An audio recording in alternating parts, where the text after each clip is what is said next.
Hello, my name is Ashley Newhall. I'm an Extension Legal Specialist with the Department of Ag and Resource Economics, as well as a member of the Ag Law Education Initiative. And today I will be continuing our business entity discussion with the corporation business entity. As you can see from the large blue arrow, approximately 7% of all farms in Maryland are actually held in a corporation. This isn't very high and not a very popular business entity structure. However, it is in alignment with the rest of the United States. Corporations, as far as farms go, only account for approximately 7% of all farms, even across the U.S. So what is a corporation exactly? A corporation is a legal entity separate and distinct from its owners. A corporation is owned by its shareholders, also known as owners or individuals, other business organizations, or a mix of both. A corporation is just like any individual. It can enter into contracts, it can take out loans, it can build buildings. It acts just like an individual. However, it also offers some advantages. So one advantage of a corporation is the ease in which real property can be transferred. So if you do not have a corporation and you wanted to transfer property over time, you would need to transfer an interest in that property over that amount of time, and this would incur multiple transactional costs and complicate the title.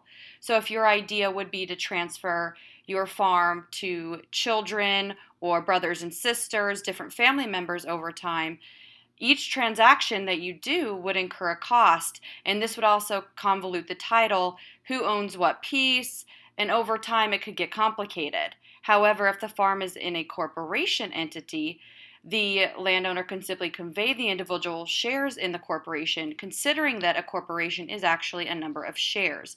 This would reduce cost and also reduce the issues with complicating the title to the property or the farm.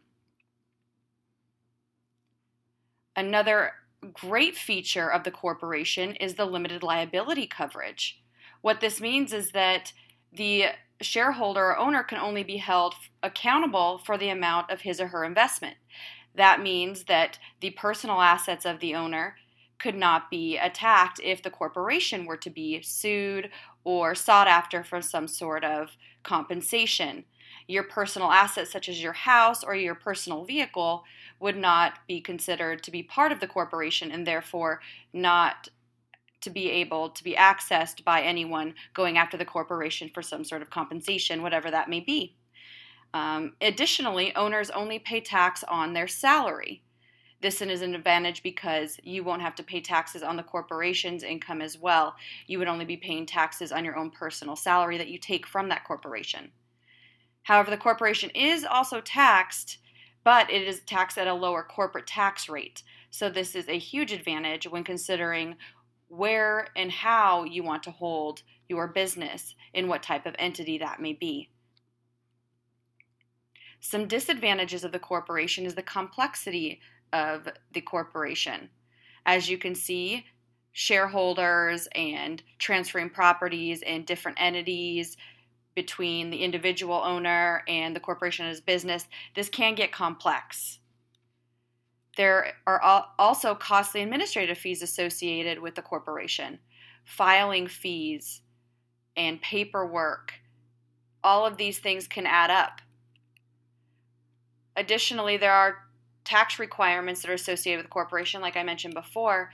However, the corporations are actually taxed twice, even though they are at a lower corporate tax rate.